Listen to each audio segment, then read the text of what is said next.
Et on se retrouve pour les débats de Sud Radio entre 10h et midi. On est avec vous, avec aujourd'hui Jean-Luc Benamias. Bonjour Jean-Luc. Bonjour. Membre de la Ligue des droits de l'homme, ancien membre du Conseil économique, social et environnemental. Régis de Castelnau, vous êtes avocat, vous avez un blog, il s'intitule Vue du droit. Vous avez publié Une justice politique aux éditions L'Artilleur et vous êtes membre de la rédaction de Front Populaire avec un article absolument incroyable que j'ai vu passer sur Bernard-Henri Lévy qui aurait touché 500 000 € pour un documentaire sur France Télévisions et depuis une vingtaine d'années, il touche des subventions pour des documentaires colossaux. Des subventions colossales. Des subventions colossales, absolument. Colossales depuis une vingtaine d'années pour des docs qui font zéro audience. Voilà, bien, ce sera mon coup de gueule. Je constate que Valérie essaie de me dégenrer. Pourquoi pour son riad de Tanger, oui. Où il avait fait tout un reportage sur sa maison, etc., qui avait été effectivement payé par des subventions. Il a été, je ne sais pas si c'est toujours le cas, membre du comité de subvention du CNC. Du CNC, absolument. Bon, alors tout ça reste à vérifier. Il y a la présomption d'innocence, il y a tout ce que vous voulez. On prend toutes les précautions qu'il faut. Et puis si l'État a exigé de lui donner de l'argent pour ses films, hein, c'est normal qu'il refuse pas. Bah oui. Non, mais c'est vrai que là, je ne suis pas d'accord, Sophie. Mais 500 000 et recel de concussion. Est-ce que les 500 000 € c'est pour un doc ou c'est pour l'ensemble de son œuvre? Parce que j'ai pas lu l'article pour tout. Enfin, j'ai pas lu c'est un documentaire sur ses 4 derniers livres. C'est-à-dire que il a écrit un livre. J'ai été au Kurdistan, j'ai été ci, j'ai fait ça, etc. Et donc il y a un documentaire qui va reprendre ça sous forme documentaire, toutes les problématiques des 4 bouquins. D'accord. Et donc 500 000 € financés par le service public, donc nos impôts. Je continue. Anne-Laure Blin, bonjour. Maire LR, députée LR du Maine-et-Loire. Bonjour à vous. Et Sophie de Menton, chef d'entreprise, présidente du mouvement éthique en rose aujourd'hui et en violet. Vous êtes en forme. On va revenir sur la suite du feuilleton Darmanin versus Pulvar. Est-ce bien essentiel d'en parler, mais tout de même, on va en dire quelques mots. Le pass sanitaire, c'est la une du Parisien ce matin. Est-ce que c'est liberticide? Y êtes-vous favorable? Et puis Marine Le Pen, Emmanuel Macron, plus que jamais la course en tête. Est-ce que le duel est inévitable? C'est toujours un petit peu compliqué d'en parler un an avant, mais ça donne une tendance tout de même. C'est un sondage IFOP fiducial. Alors commençons avec vos coups de cœur, vos coups de gueule. Jean-Luc, coup de gueule contre une pub? Oui, c'était un coup de gueule contre la pub EDF qui dit 97% de l'énergie est produite sans dispenser du CO2. Très bien. Qu'EDF aille jusqu'au bout dans ces cas-là et qui déclare que nous allons relancer le nucléaire en France avec 6-7 EPR successifs.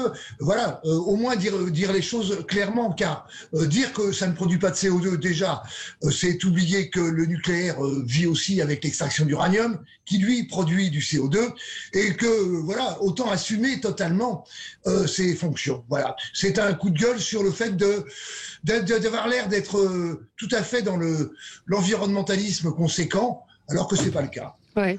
Oui, mais alors, vous avez tout à fait raison, mais je veux dire, tout le monde dit n'importe quoi, c'est invérifiable. Ce qu'on sait quand même, c'est que le nucléaire, il faut absolument pas y renoncer. D'un autre côté, c'est devenu politique. Je crois que c'est impossible d'arriver à se faire une véritable opinion, et nous n'avons pas les solutions pour remplacer le nucléaire. Ouais. Si, on est les seuls à ne pas avoir de solution, alors, dans le monde entier. Non, parce que je crois qu'en Chine, ils y vont carrément. Ouais.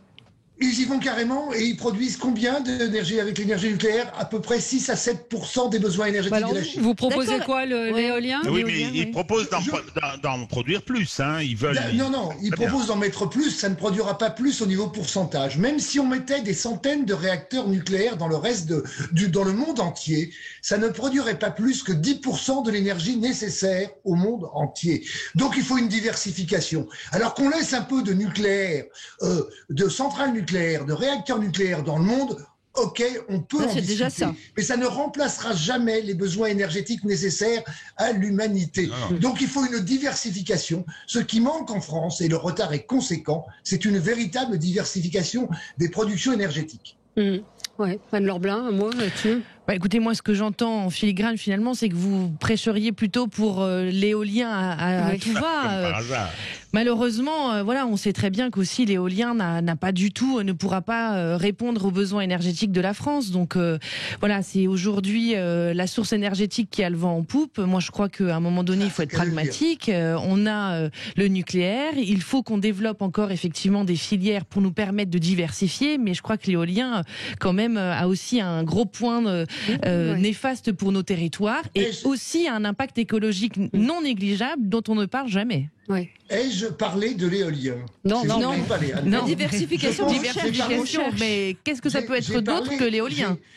J'ai parlé de diversification. Oui, bien sûr. Mais quelles sont les autres énergies donc? La géothermie, par exemple, mais la filière bois, et je pourrais en citer beaucoup, d'autres filières énergétiques, notamment aussi tout ce qui est production avec le solaire. On n'est pas obligé de mettre des éoliennes c'est vrai que le solaire est aussi dans des milieux environnementeraux. Oui, attendez. Du retard sur le développement de l'énergie solaire. Je termine juste là. Il existe en France des zones industrielles, des zones commerciales, où ça ne gênerait en rien personne, et ça ne gênerait en rien la politique environnementale. Or, est-ce que nous le faisons? Pas forcément, et pas vraiment de manière absolue. Donc voilà, mais l'éolien est une partie, une petite partie. Moi j'aimerais bien être sûr que le développement de l'éolien n'est pas aussi dû à la puissance du lobby éolien, parce qu'on a effectivement énormément subventionné, on a promotionné cette ressource, ça rapporte beaucoup d'argent de se lancer dans l'éolien. Il y a EDF est obligé d'acheter le watt, le kilowattheure, je connais pas bien les mesures, à des prix qui sont extrêmement élevés. Effectivement. Donc, c'est une diversification qui coûte très cher et qui laisse entier le problème, et tu le sais bien, Jean-Luc, qui laisse entier le problème du stockage. Or, moi, j'entends, le stockage, on trouvera la solution. Sauf le stockage, terre rare, batterie, etc. Allez, que 80% de la production de bois part en Chine et revient en meubles. C'est terrifiant d'entendre ça. Le coût des EPR, ça vous dit quelque chose? Entre 3 milliards au démarrage de l'EPR de Flamanville et celui de Finlande, et les 18 milliards, les 19 milliards aujourd'hui par rapport à l'EPR de Flamanville qui ne tourne toujours pas, celui de Finlande qui commence à peine à tourner après 20 ans, ça aussi, c'est un coût extrêmement exorbitant. On a notre ami Philippe David qui m'envoie un petit message. Je traverse la France depuis 8 jours et notre pays est défiguré par les éoliennes. On a eu cette maire également, Brigitte Pistre, qui se mobilise contre les éoliennes dans les petites communes rurales parce que beaucoup de maires sont tentés parce que ça rapporte beaucoup d'argent. Bon, vaste débat. Oui, Sophie, on va passer à votre coup de gueule que vous avez piqué à notre ami Régis qui voulait le faire aussi. Donc il pourra réagir. Voleuse. Allez-y. Désolée, mais on a déjà cru qu'on était mariés une fois, ça va être terrible là. Ah bon? Oui, à l'antenne, il y a un auditeur. Bon, alors non, ils ne sont pas mariés. Alors d'abord, je suis désolée pour notre ami député qui est là, mais je veux dire que Marlène Schiappa et les gaffes qui peuvent être faites au sein du gouvernement sont désespérantes. Ça me gêne pas, je défends pas la majorité, je vous rappelle. Moi, je suis députée de l'opposition. C'est vrai. Oui, j'ai fait une gaffe entre LR et P. Bah non. Totalement les Républicains. Ça n'a pas d'importance. Mais Marlène Schiappa, et moi, c'est la chef d'entreprise qui est absolument effondrée, propose de créer des salles de repos pour les livreurs. Des salles de repos pour les livreurs, quand on est dans le monde politique. Alors, pour les livreurs, genre des livres. Alors, voilà, absolument. Le problème, c'est que on sait qu'il y a il y a Deliveroo, il y a Uber Eats, Just Eat, etc.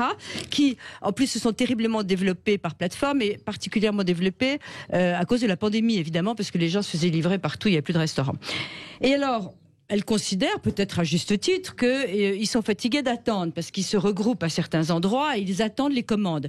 Rappelons que ce sont en gros des auto-entrepreneurs qui ne sont pas, et c'est bien le problème d'ailleurs, pas salariés des boîtes. Mais comment est-ce qu'on peut imaginer aujourd'hui que l'État se mette à la place des chefs d'entreprise? Parce que un chef d'entreprise, et on voit toutes les boîtes de coursiers, j'en ai eu une ce matin qui est membre d'éthique, qui me disait, enfin c'est invraisemblable, c'est au patron de voir s'il y a besoin de repos, etc. Là, c'est un délire. Donc ça veut dire que c'est en plus les Français qui vont payer. Ouais. Ça coûte cher des salles de repos. J'ai vu À quel un tweet, quelqu'un disait ils sont forts, Uber et Deliveroo, faire payer la salle de repos et la machine à café, point d'interrogation de leurs travailleurs par le contribuable. Alors, il y a juste un détail, Sophie, que vous oubliez quand même. Pourquoi pas, mais je continue des salles de massage parce que c'est pour les deux roues, hein, c'est fatigant. Donc et les salles de shoot aussi. Oui, alors ça, on n'en parle même pas. Donc pas l'amalgame entre livreur et shoot. Et alors, mais c'est des salles qui sont ouvertes par l'État. Mais c'est un autre débat. Elle n'a pas tout à fait tort, non plus, hélas, de savoir que ces livraisons sont souvent d'ailleurs des livraisons accompagnées. Je n'accuse pas du tout, mais attention à ce que vous dites, Sophie. Je fais attention. Il y a plein. On sait qu'il y a la livraison de drogue dans les soirées. Oui, mais pas par ces entreprises, pas par ces entreprises qui sont indépendantes. Sophie, ce que vous oubliez, et là, c'est pas du tout la députée qui vous parle, mais simplement remettez dans le débat. Et je veux pas vous défendre Marlène Schiappa, que je n'ai absolument aucune envie de défendre. Non, mais c'est pas elle qui est en jeu, c'est l'absurdité de ce qu'elle propose. Elle ne prend pas la parole, et c'est très important quand même de le rappeler, elle ne prend pas la parole en tant que ministre, mais en tant que candidate au régional. Ah oui, et donc ça, ce n'est pas sans incidence, parce qu'effectivement, et on pourra en reparler peut-être un peu plus tard, mais aujourd'hui, vous avez quand même un bon nombre de ministres qui sont aux responsabilités. Elle est notamment au ministère de l'Intérieur. Et aujourd'hui, elle prend la parole pour effectivement faire des propositions complètement hallucinantes. Mais simplement, moi, ce que je vois là-dedans, c'est qu'il y a une confusion des genres. Très dans juste. un moment où on a plus que besoin de nos responsables politiques, et dont je suis, raison aussi pour laquelle moi, je ne suis pas candidate aux élections départementales ni régionales, parce que je considère qu'aujourd'hui, les politiques doivent être complètement dans leur mission et à leur tâche.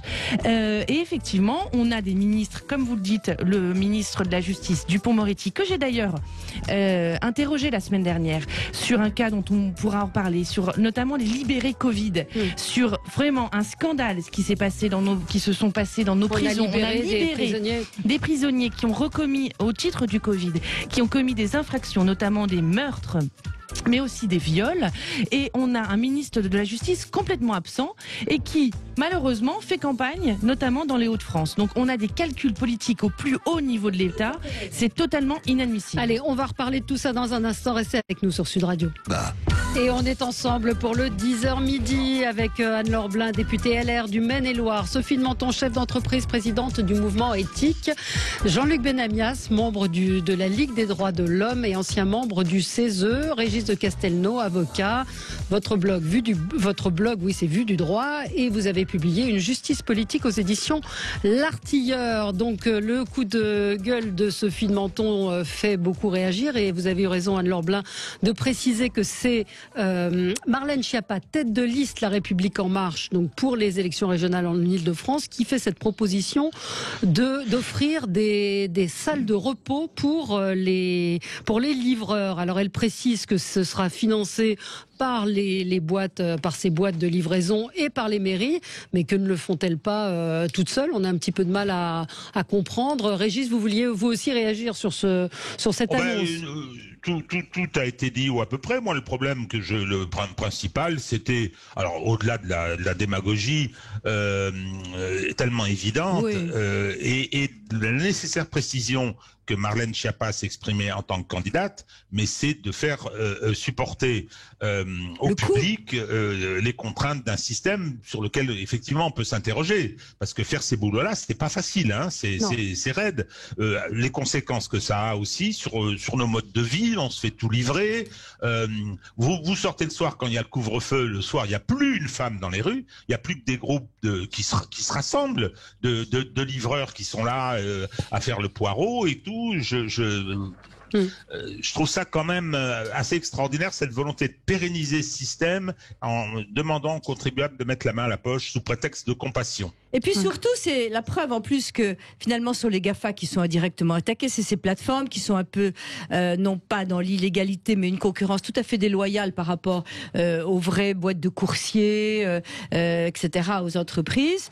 Et donc, oui, il y a une forme, mais on n'y peut rien, je veux dire, c'est une évolution. En revanche, qu'on exige des GAFA, peut-être beaucoup plus d'attention envers les gens qu'ils emploient, etc. On est tout à fait d'accord, ça c'est le rôle de l'État.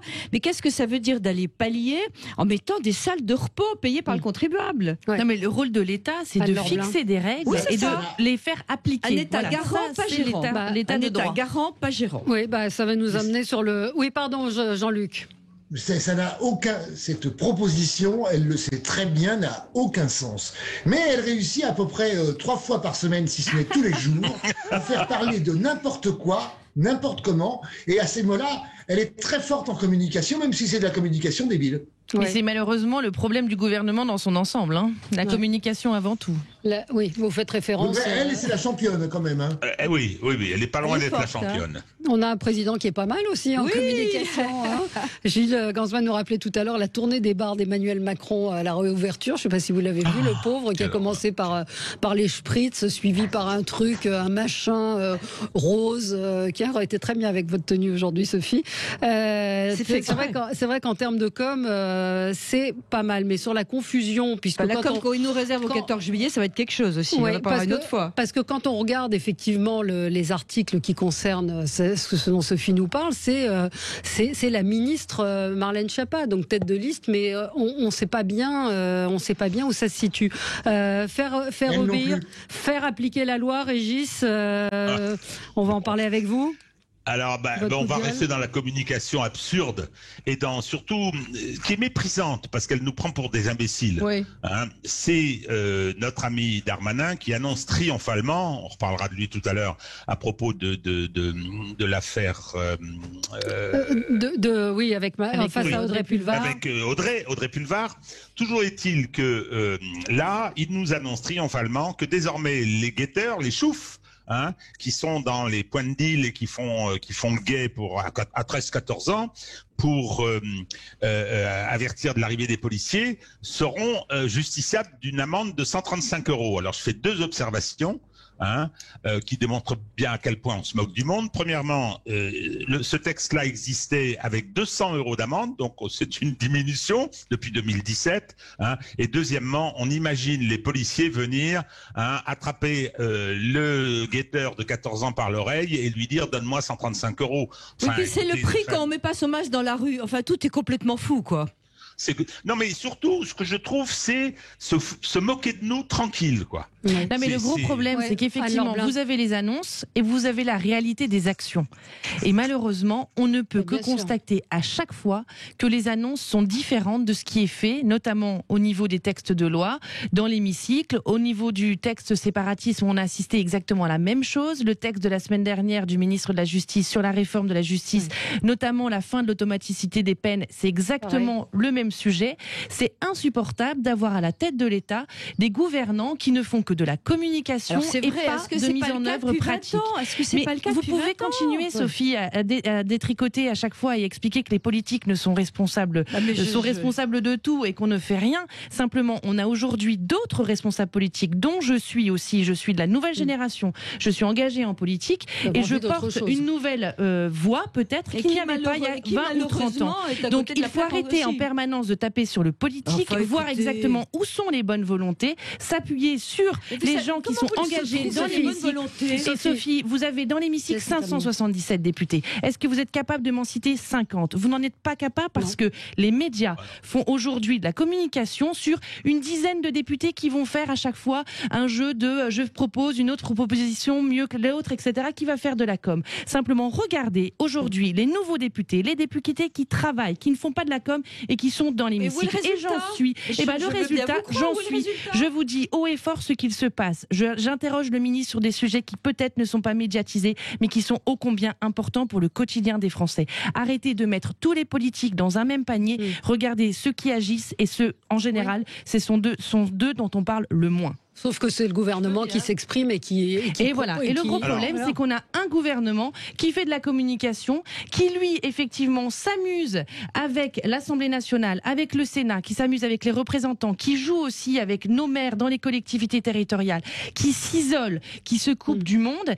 et qui font effectivement des grosses opérations de communication. Ça viendra, vous allez m'interroger sans doute sur mon coup de gueule. Je veux pas. Allez-y. Voilà, moi, mon coup de gueule, c'est franchement, ça mérite même pas d'en parler, mais en même temps, c'est tellement insupportable insupportable. Cette opération de communication du président de la République qui reçoit 2 youtubeurs à l'Élysée, dans une institution qui est quand même sacrée, dans laquelle il y a une histoire. Le président de la République, on peut ne pas soutenir son action, ce que je ne fais pas.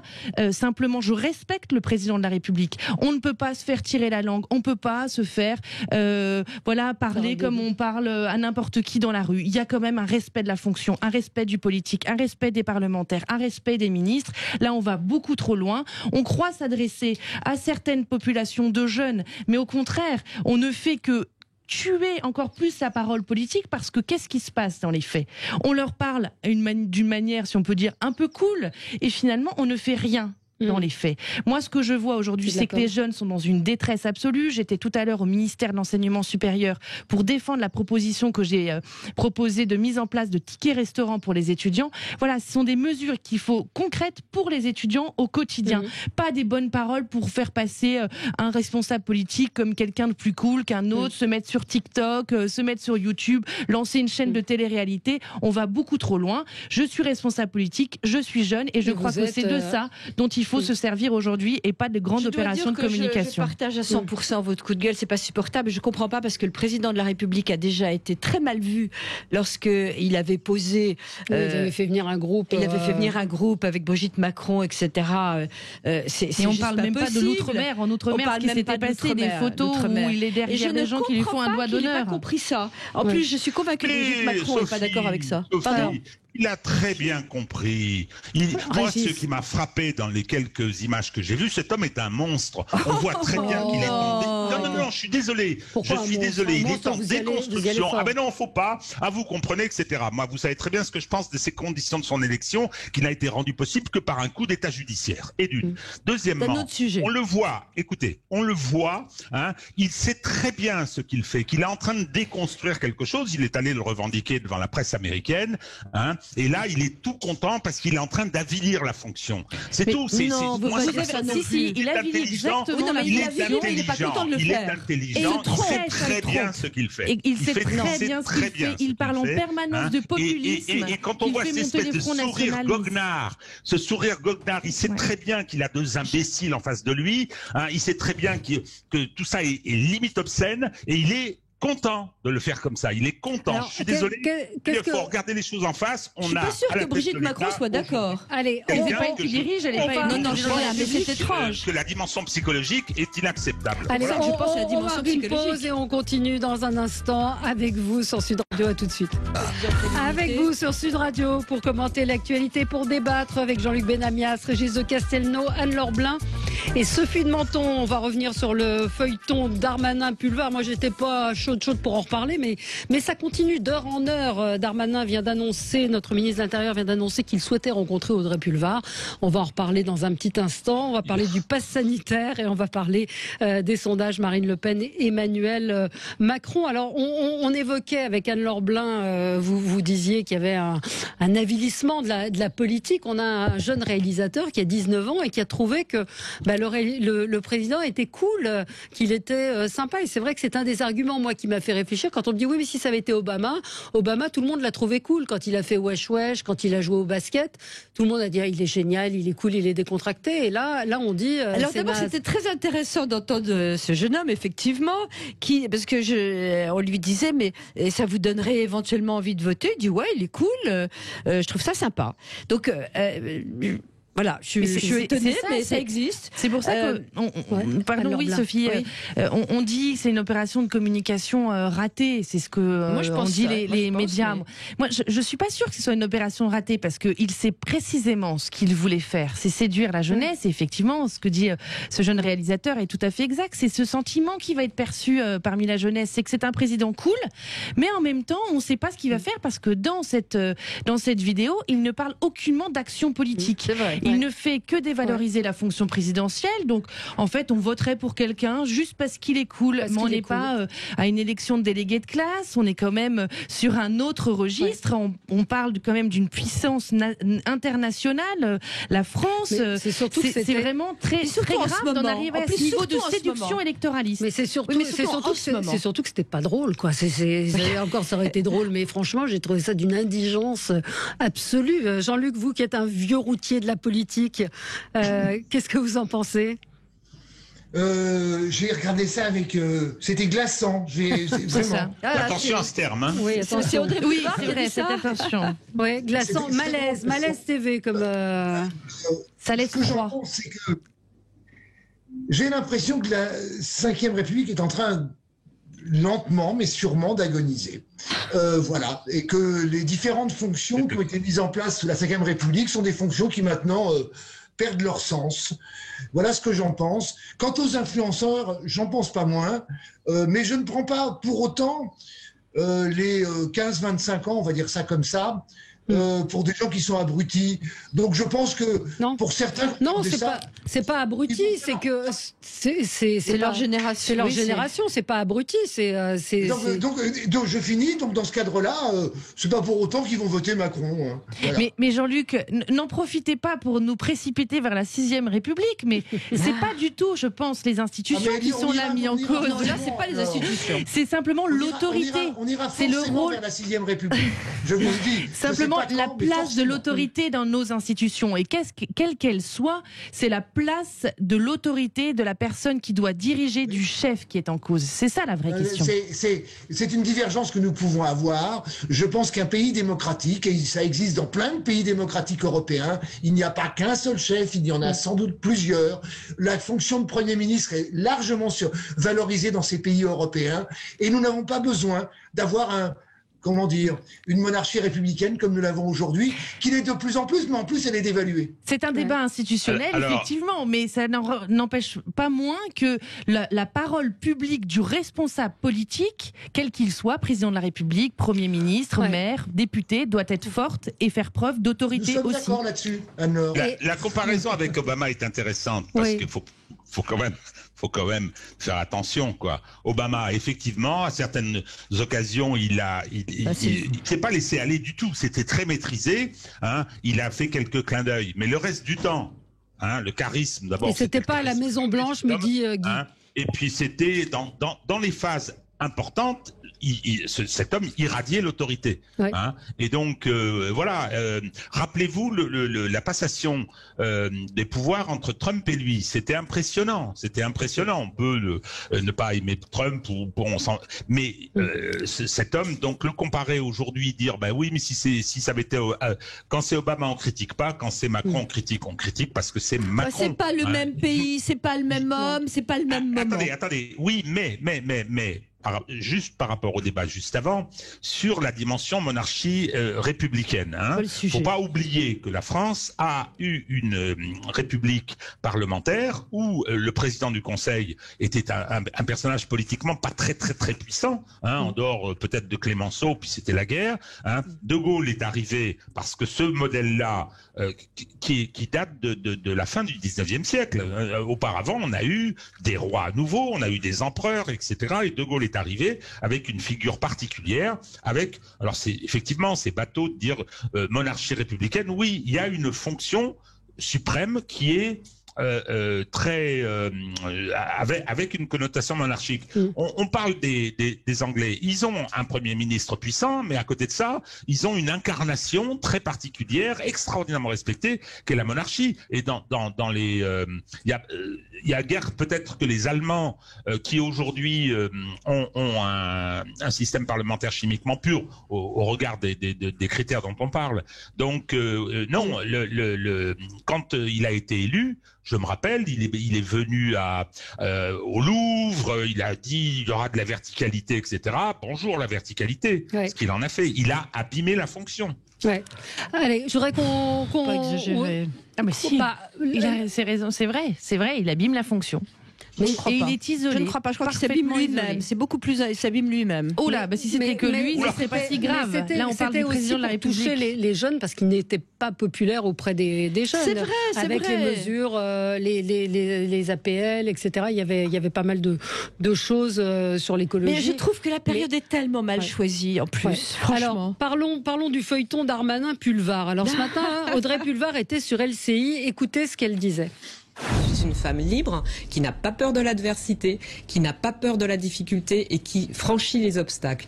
Gérald Darmanin ne m'impressionne pas. Gérald Darmanin ne me fait pas peur. En revanche, je suis inquiète pour notre démocratie et je suis inquiète pour notre République quand un ministre de l'Intérieur, qui par ailleurs a affaire justement aux violences contre les policières et les policiers, qui par ailleurs a affaire aux féminicides qui ne cessent, qui par ailleurs a affaire aux questions dont vous parlez régulièrement, sur les trafics de drogue et leurs conséquences pour les habitants, par exemple, de Stalingrad, de la place de Stalingrad à Paris, eh bien, il a tous ces sujets sur la table, mais son obsession, c'est d'attaquer une opposante politique qui a eu l'audace de mettre en cause sa présence dans une manifestation contre la justice. Je trouve ça un peu inquiétant pour la démocratie. Alors, Gérald Darmanin, donc, depuis cette interview, est en train d'essayer de trouver une porte de sortie puisqu'il a annoncé qu'il souhaitait la rencontrer. Peut-être qu'on va demander à l'avocat, est-ce que c'était une plainte recevable c'est grotesque. D'attaquer quelqu'un parce qu'elle a dit que c'était grotesque. C'est grotesque. Oui, c'est dangereux pour la liberté d'expression et pour la démocratie. C'est dangereux. Hein. Il est venu dire, je vois pas où est la diffamation. D'abord, je rappelle que les mensonges, parce qu'elle ment aussi, Madame Pulvar, ont été proférés il y a 1 an quand elle a dit quand elle a évoqué qu'il a été assassiné. Assassiné, ça veut dire meurtre avec préméditation. Les policiers ont été condamnés pour coups et blessures volontaires ayant entraîné la mort sans intention de la donner. Ensuite, elle a passé en revue Zineb Ebouna, Théo, Assa Traoré, etc. On a eu droit à toute la brochette. Ce sont des mensonges. Elle a proféré des mensonges. C'était il y a 1 an. C'est prescrit si tant est que ça soit diffamatoire. C'est probablement pas le cas.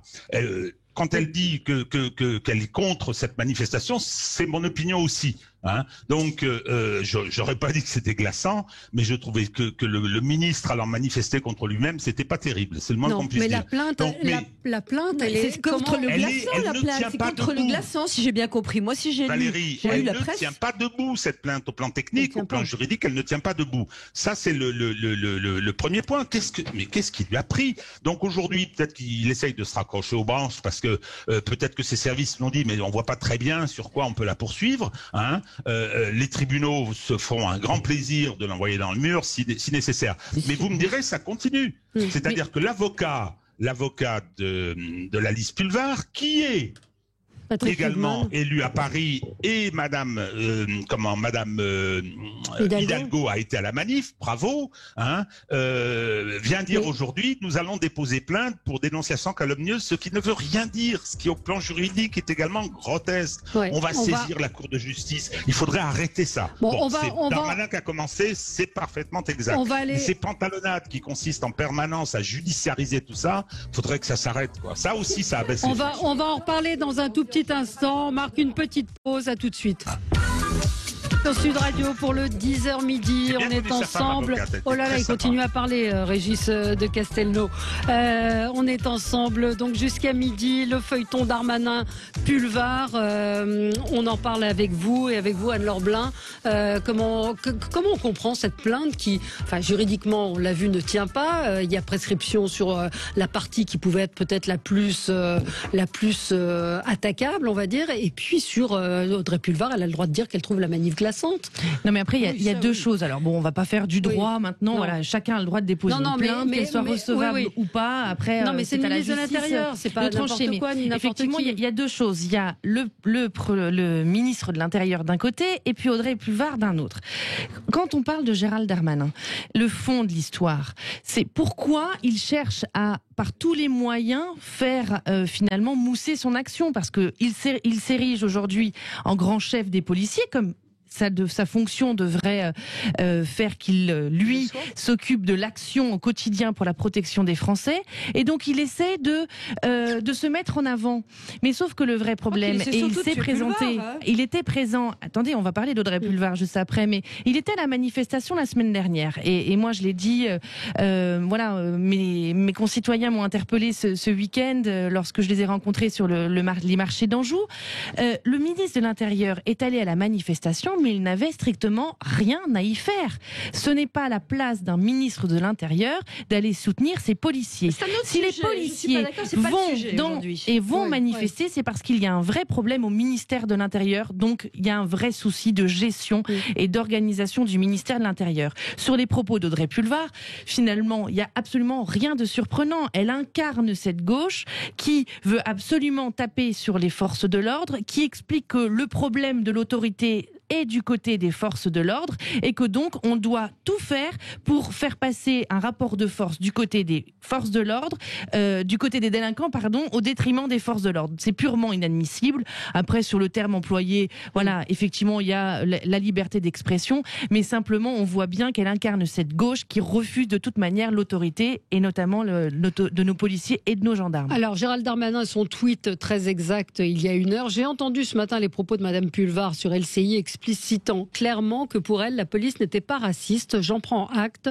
Je lui propose de la rencontrer dans les prochains jours. Voilà. On attaque sur autre chose, là. Alors là, c'est assez étonnant. C'est Pécresse qui va être contente qu'on mette en avant sa concurrente. Oui, absolument. Jean-Luc Benalias. Et les franciliens. Que Pécresse soit à nouveau présidente de région. Jean-Luc. Tout ça est extravagant puisque le mot glaçant passant en justice, je vois très bien qui pourrait être condamné pour avoir employé le mot glaçant. C'est même totalement impossible. Quant au reste, alors, excusez-moi, mais il y a eu différents ministres de l'Intérieur de gauche. Je vais vous en citer 2. Monsieur Chevènement et Monsieur Cazeneuve, par exemple. Il ne m'a pas semblé que quand il était ministre de l'Intérieur, il ne s'occupait pas de la sécurité des Français, comme beaucoup d'autres ministres de l'Intérieur qui ont été dans les différentes mandatures. Donc à ce niveau-là, penser que forcément, parce qu'on est de gauche, on est contre la police, tout cela me paraît totalement excessif. Elle a quand même dit, elle a quand même eu des propos qui n'étaient pas et elle est quand même de gauche, elle représente le Parti socialiste, sauf erreur. Et alors ? Qu'elle représente quand même quelque chose au sein de son parti, qu'est le Parti socialiste. Quand on est tête de liste régionale dans la première région nationale, il y a quand même un vrai souci de positionnement. Dans ce cas, si c'est pas ce que défend le Parti socialiste. Le seul souci du sujet dont on parle, c'est qu'elle a employé le mot glaçant par rapport à certaines phrases. Elle adopte des positions qui sont celles d'une certaine gauche, qui en général pas au PS, il faut être honnête.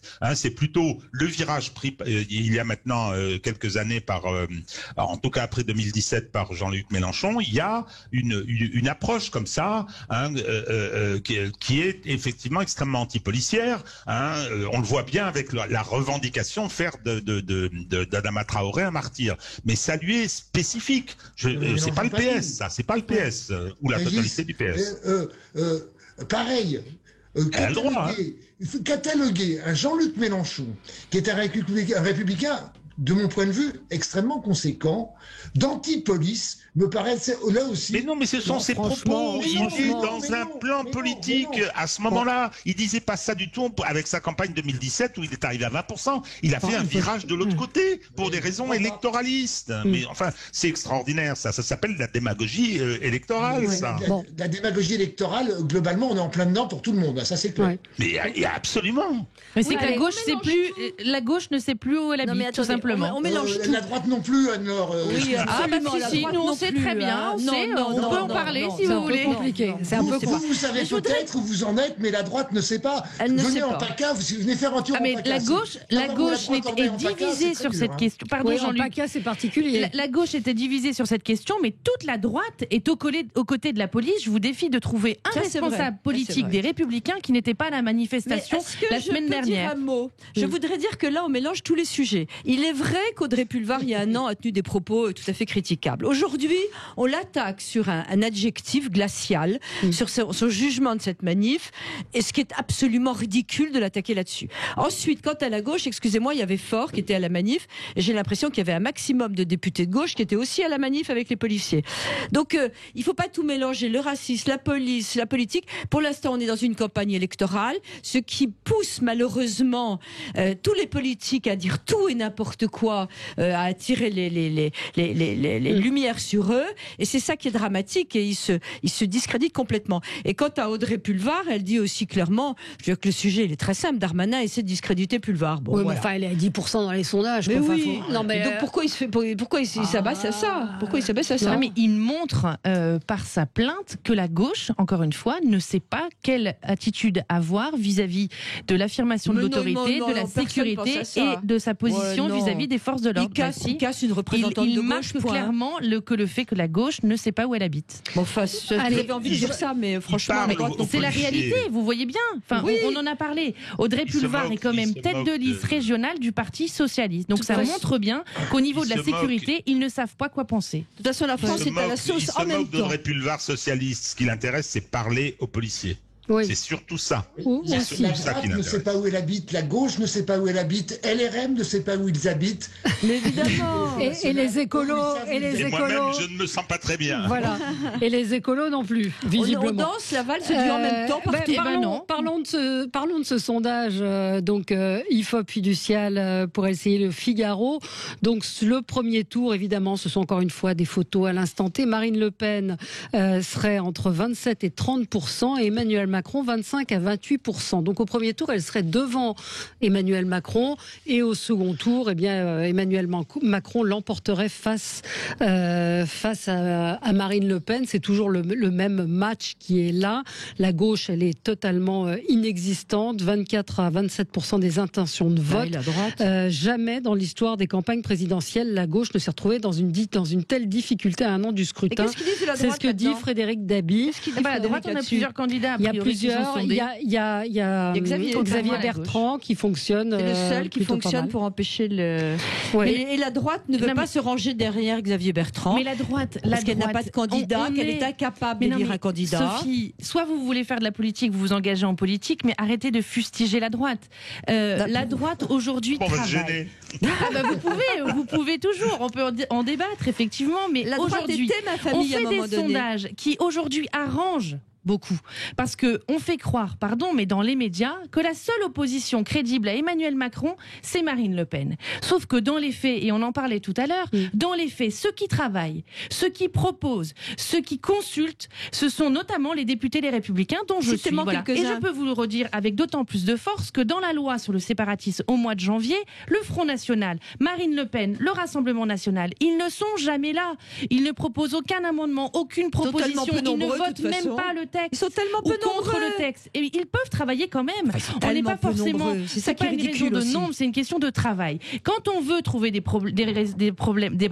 solutions aux problèmes, on en trouve. Ou alors on le trouve Front National ne veut pas en trouver. Donc il flirte encore une fois sur les mécontentements. Nous, aux Républicains, on essaie de travailler. Effectivement, on n'a pas aujourd'hui notre candidat peut-être à la présidentielle, mais c'est même pas le sujet. Mais votre travail, le sujet, c'est de proposer. On ne le voit pas. Je vous invite au siège des Républicains. Vous verrez le nombre de conventions, encore la semaine dernière, sur les seniors, le nombre de conventions qui sont faites au siège des Républicains, et vous verrez. Et vous pouvez même aller sur le site internet. Vous pourrez aller voir un certain nombre de propositions. Simplement, pour aller chercher les propositions des Républicains, il ne s'agit pas d'expliquer que Marine Le Pen est la seule présidente, la seule responsable de l'opposition. Il suffit aussi d'aller voir les autres responsables, comme on en parlait tout à l'heure, Sophie. Et donc peut-être à un moment donné, arrête de vouloir bipolariser le débat autour d'Emmanuel Macron et de Marine Le Pen. Il y a aussi des Français qui veulent voter. C'est ça, c'est ce que j'allais dire. C'est les Français qui voteront. C'est les Français. Mais est-ce que je dois vous rappeler 2002 Pas tous en même temps. Régis. Oui, le Front National ne propose rien, etc. Tout ça, c'est bien joli. Ces études, elles sont assez fines. Il y a les études de valeur qualitative du FEVIPOF. Là, il y a les photographies. Donc, il faut toujours être prudent. Les photographies concernant le résultat des élections, eh bien, je suis tout à fait désolé. Et on s'agite, un peu comme les hannetons contre des vitres, en se disant mais c'est affreux, on va avoir Macron-Le Pen l'année prochaine. Oui, on va avoir Macron-Le Pen l'année prochaine. Mais non, vous ne pouvez pas le dire. C'est présomptueux que sauf si Macron est débranché. Moi, oui, mais ça, c'est ok. Toutes ces incantations, je les connais, je les regarde avec un peu de Schadenfreude parce que je suis méchant, mais effectivement, alors ça sera ce sera Isnard, on va ressortir Édouard Philippe, etc. Pour l'instant, c'est une mécanique. Le vote Le Pen est extrêmement solide. Tous les sondeurs vous le disent. Moi, j'adore discuter avec eux parce que ce sont souvent des scientifiques. Hein. Il est extrêmement solide. Mais non, le vote Le Pen n'est pas solide. Le vote Le Pen est solide quand on veut qu'il le soit. Quand on propose des vraies réponses, il n'est pas solide. Mais attendez, ça c'est... Alors là, il y avait combien d'électeurs, combien de gens ont voté Marine Le Pen? Oui, mais sauf que quand vous vous adressez aux Français qui en ont ras-le-bol, vous voyez rapidement que le Front National baisse. Il est très solide. Hein. Et qu'est-ce que je constate? C'est que la majorité des ouvriers et des employés d'exécution des services votent au premier tour très majoritairement. Le parti communiste auquel j'appartenais n'a jamais eu, même du temps de sa splendeur, ces scores-là. C'est du costaud, ça. Hein. C'est les et donc, extrêmes. moi je veux bien, et ça me réjouit pas.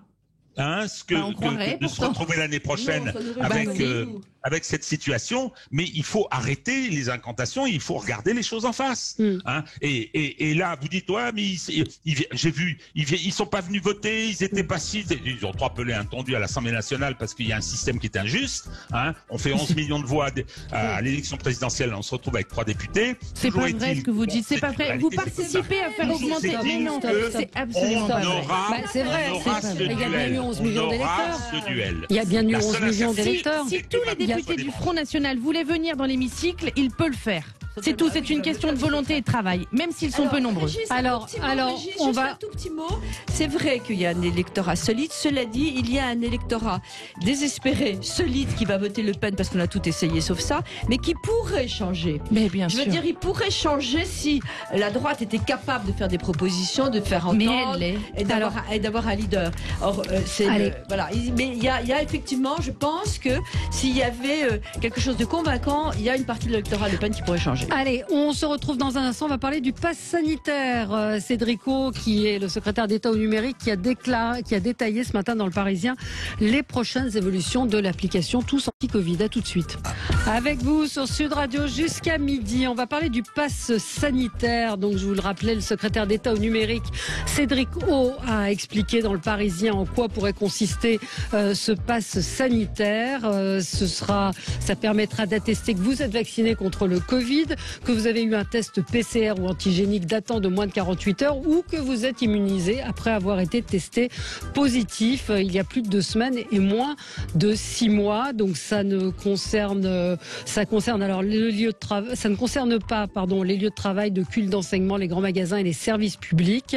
Mais en revanche, ça permettra d'accéder à des établissements ou des rassemblements qui accueillent plus de 1000 personnes. Selon un sondage Odoxa, 60% des Français y sont favorables. Il y avait une manifestation samedi qui a rassemblé quelques dizaines de personnes, centaines, 200 personnes contre ce pass sanitaire. Vous y voyez quoi, vous, la liberté ou au contraire une privation des libertés? Une possibilité de bon sens. Une possibilité de bon sens.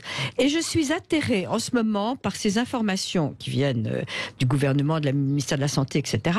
Ces informations qui sont absolument contradictoires et qui sont surtout exactement le contraire de ce qui se passe dans la vraie vie. J'ai pris un avion hier, je suis rentrée par un aéroport, j'avais un test. Pour partir de France, aller en Italie, il me fallait un test antigénique. Pour revenir, il me fallait un test PCR.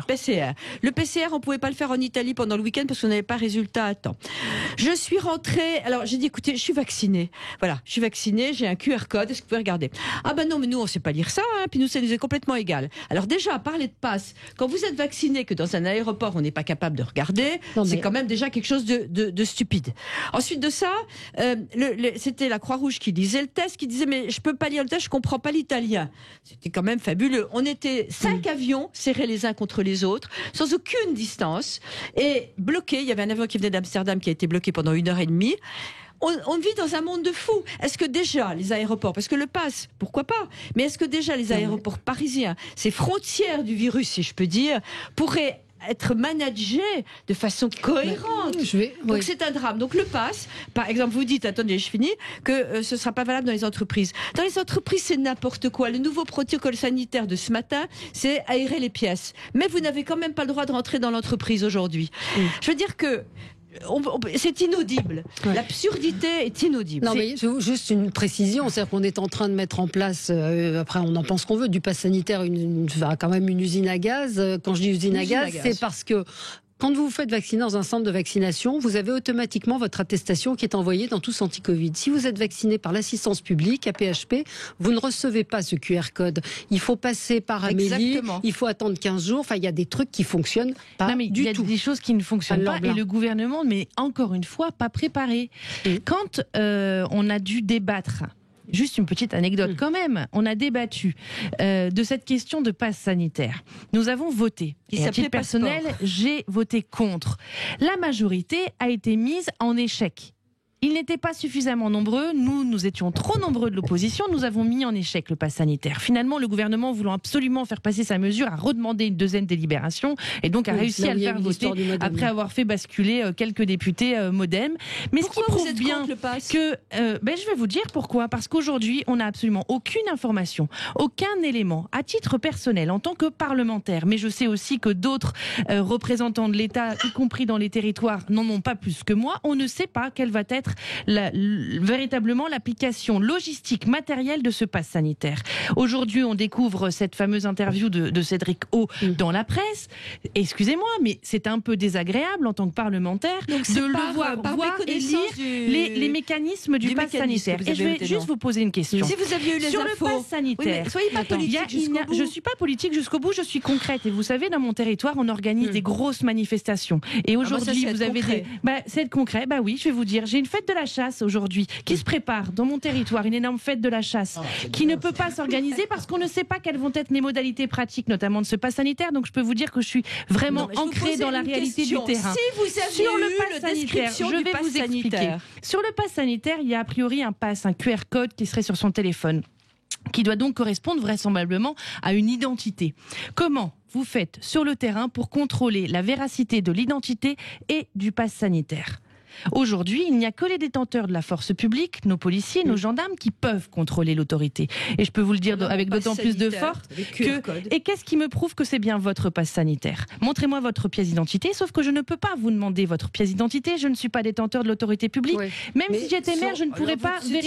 Non, c'est pas tiré par le cheveu, parce que quand vous voyez le nombre de faux tests PCR qu'il y a eu notamment dans les aéroports, je peux vous dire que les faux passes sanitaires pourront exister très largement. Apparemment non, et donc, Cédric O dit que non. Mais comment on fait pour contrôler cette identité ? Parce que vous avez un lecteur de QR code qui va montrer que c'est bien vous qui êtes en relation avec votre une photo, avec un nom, avec une pièce. Oui, donc ça veut dire qu'aujourd'hui, n'importe quel Français peut contrôler l'identité d'un Français complètement en contradiction avec l'ensemble de nos textes. Et je peux vous le dire d'autant plus que dans la loi séparatisme, nous avons demandé que les policiers municipaux détectent et puissent faire ce contrôle d'identité. Ça a été refusé par le gouvernement. Donc c'est complètement illogique. Il y a un vrai problème de contrôle et de la mise en place de ce pass sanitaire. Alors, Jean-Luc, attendez, c'est pas un duel, c'est un débat. C'est un débat. Il y a des gens qui veulent s'exprimer aussi. Jean-Luc Benamias, vous en pensez quoi, vous, sur le principe ? Je suis comme beaucoup de gens. J'ai été vacciné, je l'ai déjà dit sur Sud Radio. Moi, j'ai pas d'application, j'ai rien reçu du tout par rapport à cela.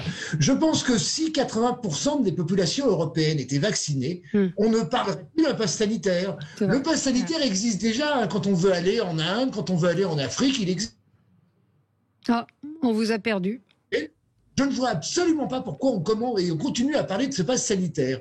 Le fait de vacciner 80% de la population, il semblerait que les populations sont maintenant relativement d'accord à peu près à 70-80%, ou alors le vaccin ne sert à rien. Je suis d'accord.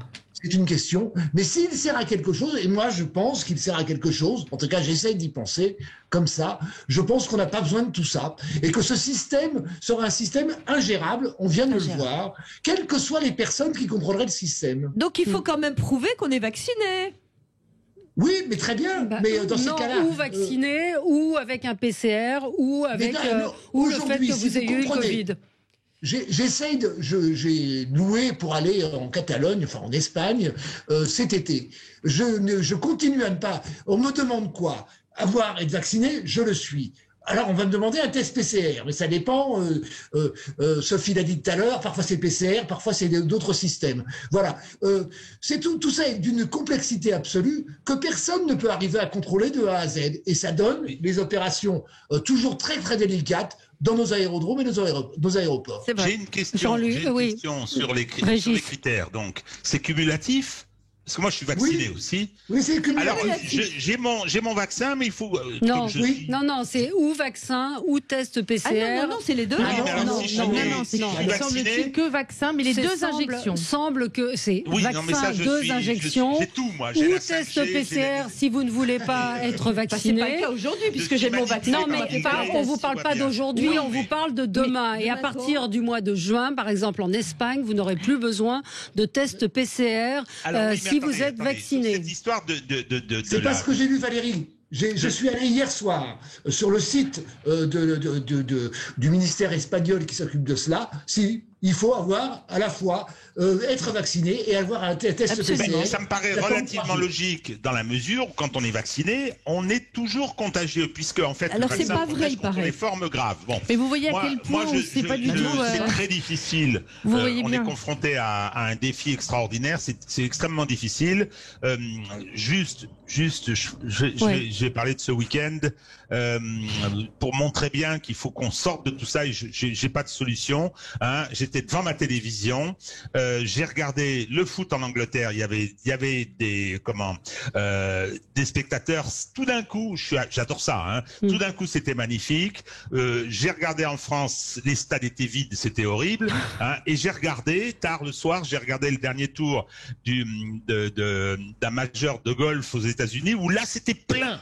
Et il faisait beau, etc. Et tout d'un coup, je me suis dit, ça y est, on va peut-être voir le bout du tunnel. Hein. Alors bon, passe sanitaire, pas passe sanitaire et tout. Je sais pas moi, ce que je voudrais, franchement, c'est qu'on en sorte, quoi, qu'on arrête cette espèce de. Ah oui, mais si vous voulez, au bout d'un moment. Qui peut être contre. Mais oui, non, oui, certes, mais en Angleterre, il y avait avec une jauge 20 000 personnes dans un stade qui en contient 80 000, et aux États-Unis, tout le monde était là. Enfin, il y avait des dizaines de milliers de personnes, donc ça doit être possible. Je ne sais pas. T'es sûr que t'as regardé du foot samedi? C'était pas le rugby plutôt? C'était du rugby. Mais la dernière journée du championnat de la première ligue anglaise aussi, bien sûr, j'ai tout regardé. Hein. Je regarde tout. Jean-Luc vérifiez parce que Pedro Sanchez a annoncé que le certificat numérique Covid digital serait suffisant pour rentrer en Espagne. Parce que je vois pas ce que ça changerait par rapport à aujourd'hui où vous rentrez avec un test PCR. Donc quel est l'intérêt de demander le vaccin? Je suis d'accord, mais j'ai lu ça. Relisez. L'Espagne laissera entrer sur son territoire à partir du 7 juin toutes les personnes vaccinées. Donc, bon, à vérifier. Mais en tout cas, vous l'avez dit, Anne-Laure Blin, c'est vrai que tout cela n'est pas très clair et manque de précision. Merci à tous les quatre.